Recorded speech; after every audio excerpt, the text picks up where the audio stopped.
We'll start by introducing the members of this panel. The title of the panel we will get to in a second. Anja Aronowski Cronberg. She is a fine art and design historian from Paris, holding a position as Senior Research Fellow for Fashion Theory and Practice at the London College of Fashion. She founded a think tank on the net called Vestoy. Serhat, Içik, and Benjamin Huseby. They created a pluralistic label, so to speak. It's called Designer GmbH, which means, what does it mean in English? Incorporate? No. A limited company. Limited company, okay. Isabel Steger to come. Isabel is from Austria, provinces or capital? Tyrol. Province. Province, too, okay. She is right now head of menswear at J.W. Anderson.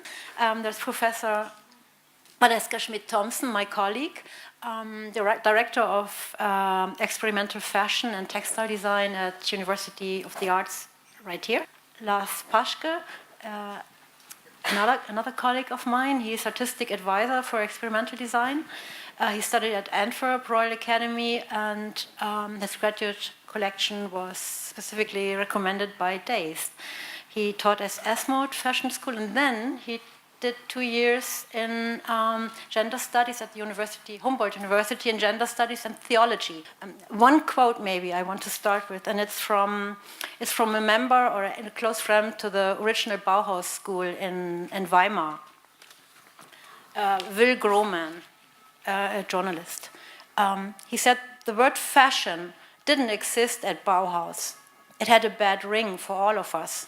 A precise piece of work which responded to the demands of meaningful form acquires by itself the style of its time. So that's kind of an introduction to the question, what is value? Aside from all those practical, moralistic or moral issues we already mentioned, which are very important, but what is the value of the new? I mean, you started with focusing. Well, I think that it has a history. You already had spring and fall new fashions in late 17th century France.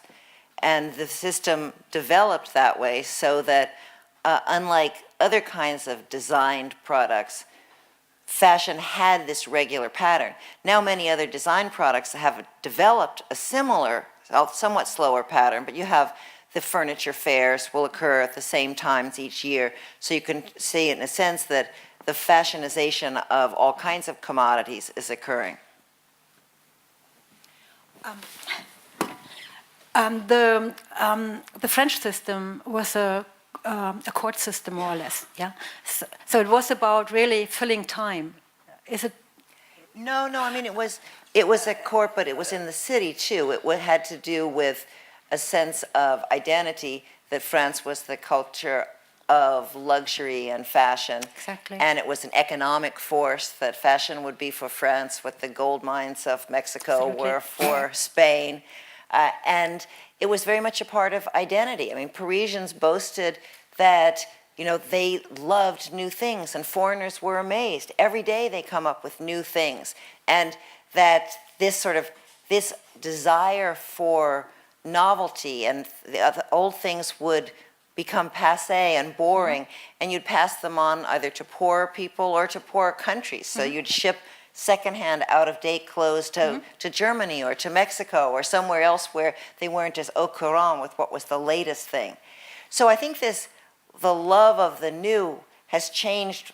It's different for us than it was for people in the 17th or 18th century in Paris, but it's still something that I think makes people feel new, that there's something that you're attracted by the beauty of some new garment, and then you feel like a new person when you wear that.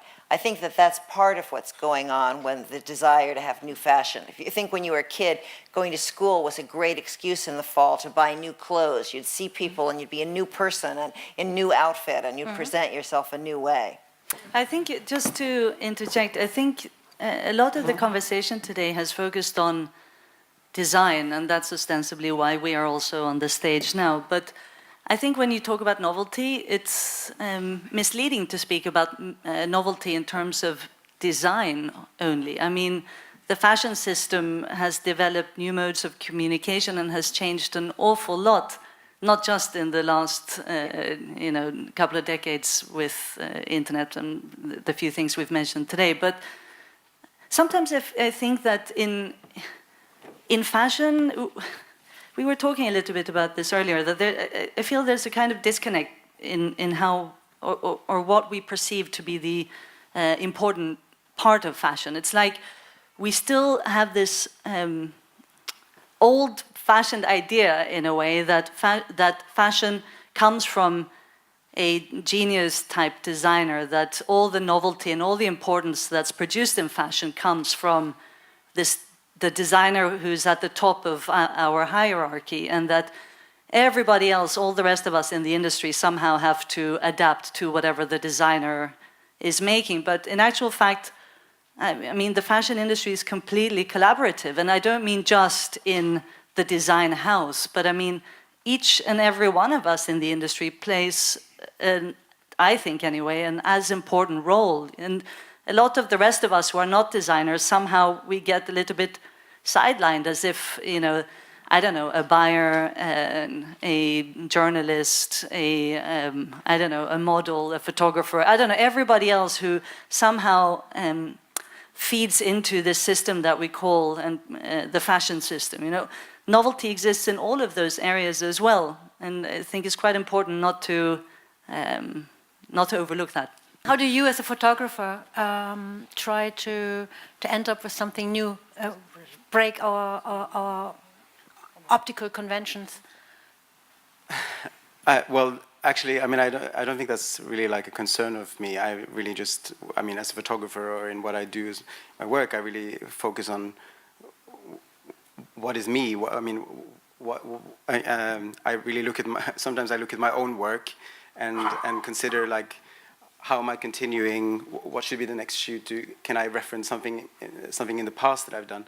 Of course, you gradually, in a process of making any creativity, you change, or you might have like skips in where you kind of innovate something new. But I don't think it's something I really strive for, because I don't think it's interesting in the process itself to strive for something new. Helmut Newton called himself a gun for hire, yeah. and that's how he achieved his phenomenal work. So it was always a problem that was given to him: clothes and the design and the story, and then that's when he came in with this personality. Would you agree that you need the pressure or the resistance of other objective demands, like of the paper, of the newspaper, of the magazine, of the model that's given to you? Like, is that also creating a photo shoot, say for days? Is that also a collective undertaking, where the energy and the newness comes out of people working together and criticizing each other?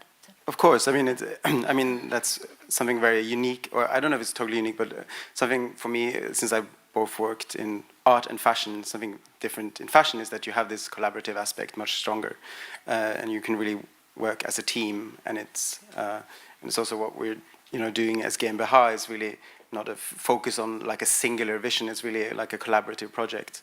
Yeah.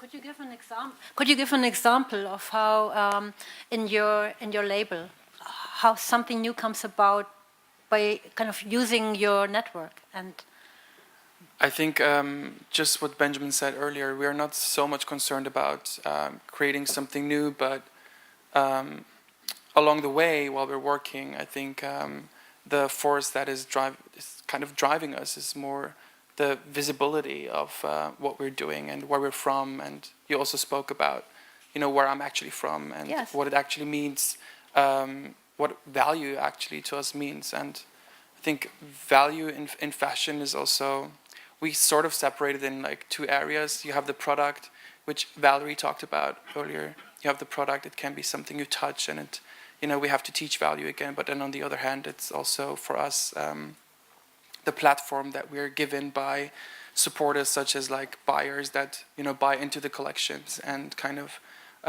give us a chance to continue working.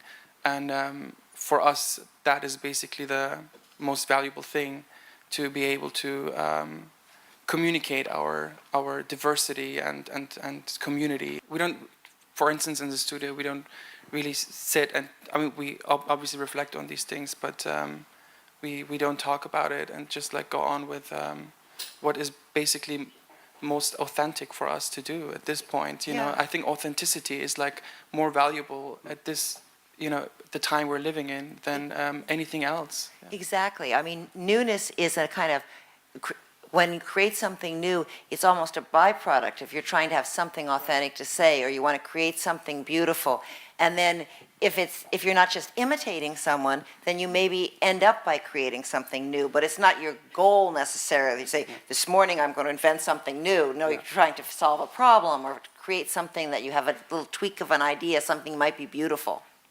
Yeah, I think I mean, as I said before, that like striving for newness is really very misleading. I don't think that's kind of the wrong way to start.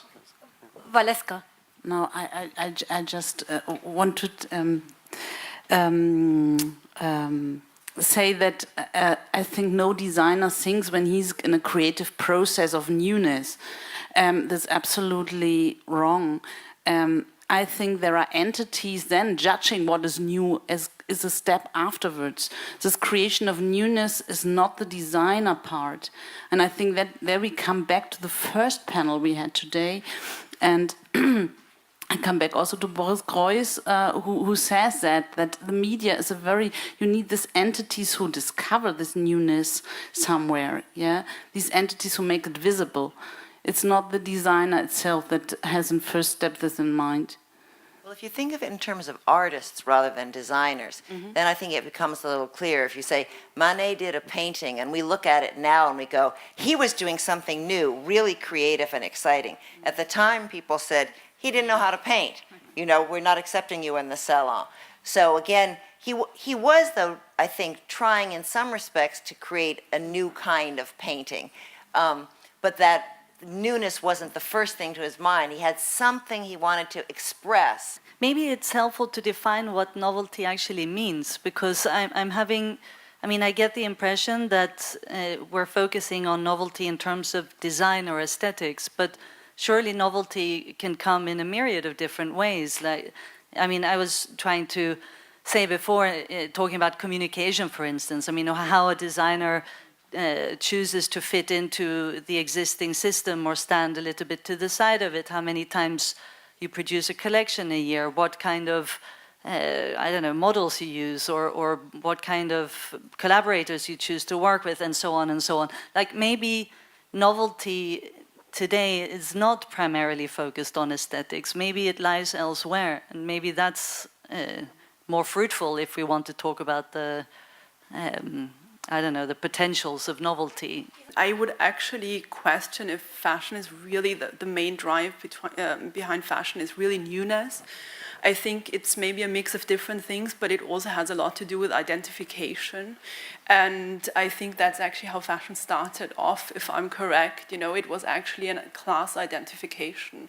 I didn't say that fashion was all about newness, although that's crucial to it, but that creativity is defined as the discovery, invention of something new. But of course, fashion's about your identity as well as change over time, which is why we don't wear the same clothes as our grandparents, because we have a different identity, a different world, etc. Peter Gay wrote a book once on causes in history, and he said there were basically three kinds. One, the big, huge socioeconomic changes, so like women's liberation changed how women dressed. Then there were the micro ones. Madonna wearing Gautier bras suddenly had all millions of teenage girls wearing underwear as outerwear. But then the most important for most artists and designers, it's not the macro or the micro, but in the middle, the kind of world of craft and lifestyle. So what the other designers and artists are doing, what their teammates are doing, and things like what are they doing for fun? Are they skateboarding? Are they going out clubbing? That kind of intermediate world tends to inspire what people are creating more than, although not excluding, the huge or the intimate. I just would like to add also to what Anja said, because I also believe that with this over-mediatization of images, and that we see, what you also said, Valerie, in your presentation, that we immediately see certain looks or certain visual novelties online that then are copied, that sort of the visual novelty falls into the background somehow. And of course it becomes very unattractive to designers also to work on this, because it feels like it could be sold out very quickly. So the question also in education, I find sometimes, how to work with aesthetics then, and how can we generate new forms of aesthetic that are not purely based on the visual and on the visual reference. And I see that students also sometimes have a dilemma there, and it's also, I mean, of course it's based on this flood of images, but at the same time also what we've discussed in the policy panel, it feels overwhelming to a student and can sort of paralyze or freeze the student. So how to sort of stimulate creation or creativity again, and open maybe new ways to aesthetics that are not purely based on the visual first, that result in something visual but are not based on it first. There's almost no teaching of students in terms of tactile values, for example, which are such an important part of fashion next to our bodies, but they're all taught to sketch and they're taught to do visual things and look for visual images. And we also had, I don't know who of you saw the fashion show last night, but I think we had also some examples of students who tried to challenge the way of how to create fashion. We had one student in the master program, for instance, who started from an immediate interaction of a dancer with random cloth. And this somehow generated the silhouettes in the end. So there was no traditional collection structure, you know, that you could just follow from one silhouette to the other. So this is sort of a different way how to create aesthetics. Or we had one student, I don't know if she's here, Laura, who just worked from letters, and somehow the letters created the garments and the shape of the garments. So also this moves away from the purely visual, because you couldn't see the letters in the end anymore. But yeah. I think these are experiments that our students just try to find new ways really to. Can I just add something to that? Because that's definitely something I'm also always concerned with, because I've been also teaching the past 1.5 years here in Berlin, and just even before that, with my own studies, I've started kind of questioning how research actually works. You know, because obviously in our classes or at fashion schools, the most important part of communicating, designing, or whatever is goes over research, and we have this constant debate about internet research, students researching in books. Well, yes, and you see, I see so many young students, and their idea of research is just putting together a mood board. So what comes out is kind of like, okay, I'm copying this little bit from the McQueen picture I had, and this little bit from another image from which I'm creating it. You have to push further than that. I mean, it's almost like you'd say, okay, put together a music collage and then show me from all that music what does the garment look like. The mood board is so important but so limiting. I just felt like, you know, kind of eliminating visuals and trying to start someplace else is just kind of, to me it felt back then like with just like more pressure even. Okay, yeah, but what I just also wanted to add to the mood board and to maybe pulling references into the collection, it also becomes a very it's very transparent in a way, so it can be, will be ideas that will be repeated and repeated over and over again. And the second thing is that I sometimes find that fashion just has a bit of a very colonial view still on the way that it uses references. I've seen this in various fashion schools. I've been to a fashion school myself where this has been practiced. But that things are just like pulled out of context and just sort of like changed here and there and then reintroduced. And I find this very problematic in a way. And how can we unlearn these practices of fashion education? When I started in fashion industry, the designer was actually this old image. Some dinosaurs also survived this, like Karl Lagerfeld is still one of these examples. They really had a big impact but obviously they always work in a team. It's not a newness to work in a cooperation of people, but obviously he was like a team leader, yeah. Designer was a team leader, and he was involved in every step. Yeah, he was involved in the sales, he was involved in the distribution, and this changed massively in the last 25 years. I find that there's often a kind of nostalgia. I mean, I can sense it here today, like that, you know, we're missing the good old days or something, you know, when creativity was not hampered and when the designer, you know, could do whatever he or she, but probably he wanted.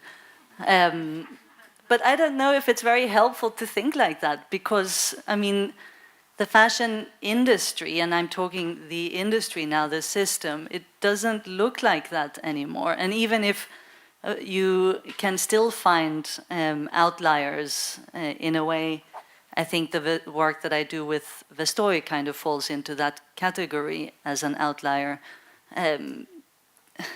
The impact that you can ultimately have if you work on the margins is also quite limiting. So I don't know. I mean, you can, sure, you can have a small business as a designer in one of the cities that Angela McRobbie mentioned earlier, Newcastle or whatever it was. But if you want to be a part of this behemoth that we call the system, then that isn't going to cut it really. And if you do want to be a part of that system, which so many people who aspire to be in fashion, whether it's as students, recent graduates, or, you know, young professionals want to be, then I don't know. I mean, you have to be flexible, then you have to adapt, and you have to make compromises, and that's okay. And people do, I mean, people identify with the clothes they wear, of course, but it's fairly rare that they have a kind of monolithic attachment to one designer. I mean, lately I've seen a million people who wear head-to-toe Gucci, but I always remember how Marc Jacobs was teasing his friends saying, you used to love me, but now you've all gone over to Albert. You used to, so usually there's a loyalty, but it's a limited loyalty to a brand, more to your own evolving style, and you'll pick from different brands that will seem to be speaking to different aspects of you. I mean, I've been actually the next issue of my journal, of Vestoy, deals with this topic of authenticity that's come up a few times already. And from my point of view, I'm not sure that this kind of authenticity that we've touched on a little bit, I don't know if it even exists really. I mean, I don't know really, I mean, I don't know if there is such a thing as a, you know, true self that you can communicate through wearing this brand or this style or that style. I mean, maybe it's more like, you know, as a human being, we're totally multifaceted and we change all the time. And yet we, you know, to be thought of as authentic, we have to squeeze all this contradiction into something that's kind of linear, let's say, as clothing style and opinions and all the other forms that we have of communicating, that, you know, follow some kind of homogeneous path. And that's what we think of often as authentic, you know, someone who doesn't change too much. But to me, it seems more constructed than actually this authenticity that we're trying to get at, because maybe the most authentic thing would be to change all the time. I mean, that's certainly how I have felt often, you know, or even to think that, you know, actually, even if clothing has to do with identity, it doesn't mean that it reflects who you really are. It's not like you can look at what someone is wearing and tell, you know, this is a person with high moral standards, so this is a kind person, or this is there's no communication going on, like you buy whatever you buy and it that's doesn't not sell? at all what I'm saying. Okay. No, I'm saying that I think it's misleading to think of identity and authenticity and fashion as a kind of linear equation or so. I think that I mean, authenticity is, I mean, it's in a way, I find it's another way of marketing. I mean, and I'm saying that not really with a moral how do you say, like, I'm not saying that as a moral condemnation or anything, like, but rather that, you know, a lot of us feel adrift at the moment. You know, there's a lot of communication from a lot of different ways. We want to be authentic, but we don't really know how. So hanging that hat on a brand or on a style or, you know, certain kind of music or whatever it is, outwards, you know, signifiers from the outside world becomes, you know, but it doesn't equate. But they still have to be signifiers. I mean, authenticity is thinning out. I would agree on that. But if you think of all those people who made a name in fashion, if you think of Albert Elbaz from North Africa, or you think of Miuccia Prada, who was untypically in the Communist Party, made a lot of that, a kind of almost. But those are just stories. Yeah. No, they're not just stories. Yes, this is they are. totally absurd. But to me, they're not more authentic. I mean, it's not like Albert Elbaz is more authentic than... Let's say they are stories, but they are stories that are used and objectified in the fashion that is produced.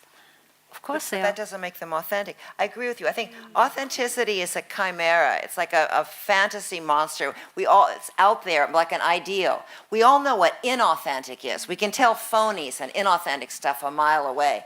And we have a hope that we're getting closer to authenticity. You're like, this island is trashed, it's all touristic, but the next island is going to be pure and authentic. This idea that your clothing mirrors your identity is an old moral trope, which comes, I think, a lot of the time out of Protestantism, that it's supposed to mirror your inner soul, whereas, in fact, our being is much more like a mask that we construct, that we learn from looking in the mirror and seeing how other people look at us, and we sort of piece together an identity. I think I'm this kind of person. I feel that feels pretty good and safe and authentic for me. And my kind of person, as I feel I am, would wear kind of this kind of clothes, would never wear that. Sometimes you can't tell what you would wear, but you know it wouldn't be caught dead in that. Not going to wear fur of ocelot, not me.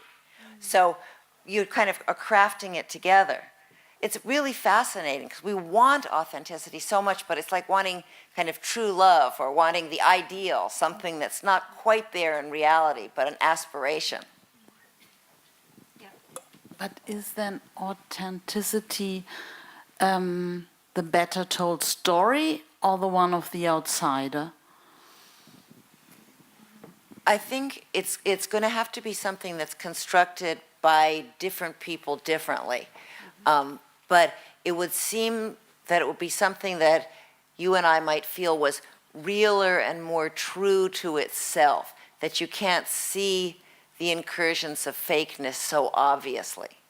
That if somebody is dressing up with a fake English accent like my grandfather and pretending to be someone he isn't, you can see that and see, oh, that's really inauthentic. But as you're getting closer, what would it mean to say, you know, I'm a New Yorker at this point in time? It's just an approximation that I'm trying to put together of what a New Yorker would be like.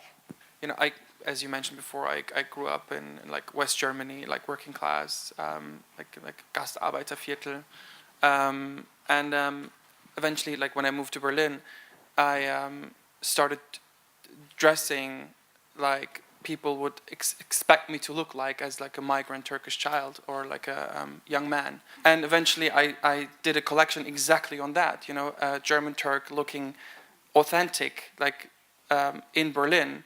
And eventually the collection that I made obviously kind of was so authentic and it got this fashion reference and obviously it wasn't authentic anymore. So, you know, whereas like even from an authentic Turkish person, an authentic made collection, you know, kind of mixed with like or brought to a fashion level because that was my concern. I want to have this aesthetic elevated to a ready-to-wear level because we don't have this visibility. And so it wasn't. Maybe it came from an authentic place because I was true to it, but it didn't look authentic anymore. So that's always like something that I find, like authenticity in fashion is like never visible. I was going back to the concept of newness. So I was reading this book, it was called The Knockoff Economy, and it was talking about this piracy paradox. And it was saying that because I thought about it before when you showed the copies. And the idea was that the reason why fashion changes is because of these copies. So these copies are what keeps the industry in motion, because, so let's say the elites dress in a certain way, the lower classes imitate this way how the elite dress. So the luxury designers have to produce something new for the elites, and that's how the fashion wheel spins. Well, that trickle-down theory has been pretty much discredited now. It had a certain relevance a long time ago, but not that much relevance now.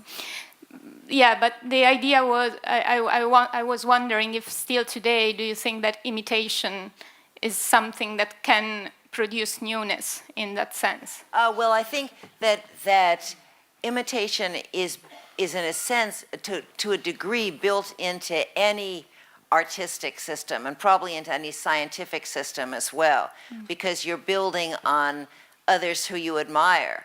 So it's perfectly natural for fashion students to go, oh, I'm going to try and do something like a learn from McQueen, learn from this. That's the way you come into your own voice gradually by doing that. And I do think that some degree of that is necessary to have any kind of movement. You're making small changes and altering it, trying to make it a bit better or more you, or feels more authentic or right for you at that moment. So it has been argued that the culture of copying is necessary to fashion. But I think that's been carried too far, because at the moment the culture of fakes and copying is more destructive than it is creative and validating. When you're having the exact knockoff copies of the Vuitton bags made in the same factories and sold for dubious entities to raise money, it's probably more a bad thing that fashion would continue to evolve even if there were no Louis Vuitton handbag copies. Yeah, okay. I would like to address a topic that ties into the newness a bit, but it was not really addressed in that sense. And also it also looks at copying, but I find in a new way, which is like lately in high-end fashion collections, you see actually very little creativity and novelty, but there is a wave of actually very obvious copying of former designers from the past, which makes it also kind of hard for students. We have also works showcased here of students that deal with that matter. It makes it hard for students to actually still see a value in their profession, because basically these designers copy things from the past without anyone even speaking about it. So I was wondering what you think about that. You're absolutely right. It's one of the most discouraging aspects of fashion. That sometimes I've talked to dealers who said, oh, I sold designer X this pair of pants from 1960 by designer Y, and he copied it exactly. So it's maybe the fabric's a little bit different because he couldn't get the 1960s fabric. You know, this is not some creative act like the tiger's leap into the past that Benjamin talks about. This is just plain old copying from hunger, as they say, because you can't think of anything better. Unfortunately, I think that's one of the side effects of pushing fashion along so fast, where you have to produce all the time so much. A designer doesn't want to just copy something, but if he or she has to figure out a whole lot of other things produced quickly, that can get in there. And sometimes it can get really ugly, taking things from, you know, people who are powerless, other younger designers, or people who are in another culture that can't defend themselves from having that ripped off. Well, as a little interesting kind of comment to that is that I don't know if everyone knows the Instagram Diet Prada, which basically is an Instagram account specifically to call out copying in the fashion world, and it sometimes brings out obscure student work or other things. But now the irony is that they are actually being paid by Gucci. So, or being hired by Gucci. So they've stopped calling out Gucci copying. So that's kind of an interesting. Sorry, But I also think especially in design education, we need to find new methodologies of creating fashion, in fact, and also to tackle all the things that have been talked about today. We cannot only, again, like think about the visual really, because what comes after we just have copies of streetwear on design runways, and everything becomes so transparent and almost no added visual novelty. So what is the role of the designer, and how can we add actually value to the garment? And I think in the production process, of course, we could be more involved into textile creation, for instance, in different modes of retailing fashion and so on. I think there's different parts of the whole process, you know, of creating and selling fashion, where designers are needed more, I think, also to develop new technologies and ways of creating. Just to come back to the very starting point, so this idea of value of design or the future role of designers, and also where we are today, the university where you can be educated in fashion design, and the question sort of what do we teach our students? How do you teach fashion design today? So very much, in a way, the core here is what makes a designer. If today everybody from a musician to a model can design collections, have their own labels, etc., what does a designer add, and what do we tell our students in a way, and what do we teach our students? I know this is a big question, but I think it's very pertinent in the context we're in today. So I'm wondering if you, who are all in the education more or less, or connected, what you make of that. What I think, we actually just need to listen to the students, because the problems come up with the students, you know, and the dilemma that they feel, and the discomfort that they feel in the system. You just need to listen to them, and once you get into conversation with them, we can find new methods and new ways to approach it, and also find more or less unique perspectives. I think, you know, it's some designers like Hussein Chalayan has spoken out against all of these, you know, models and musicians who are becoming designers. And yet it's hard to specify what a person needs to know to be a designer. If you think back to the 1920s and 30s, Madeleine Vianney said that Coco Chanel was not a designer. She was just a very stylish woman. And Chanel said that Schiaparelli was just an artist who makes clothes, you know, not a designer. I mean, so do you have to have a particular degree? That would be very Germanic, doctor designer. Or do you have to have certain skills? Because maybe a lot of people who have good ideas don't necessarily have those particular, say, draping skills or pattern making skills that we used to think were necessary for a designer. So it's problematic. It really is. I've seen some fashion students who can't sew at all, and you kind of think, gosh, how can you call yourself a designer? But maybe that's no longer an absolute requirement. And yet, ironically, in some fashion companies, you'll find that the more concrete skills you have, the better you are at pattern making, for example. The more they're saying, great, put her in the back room. We're going to put this other person who's handsome and charismatic and be the design face of the team. It's a terrible kind of irony, because, of course, if you're really good at making patterns, think how much cooler your clothes could be. But those things are often less valued, and said, well, that'll just be the helper who does that.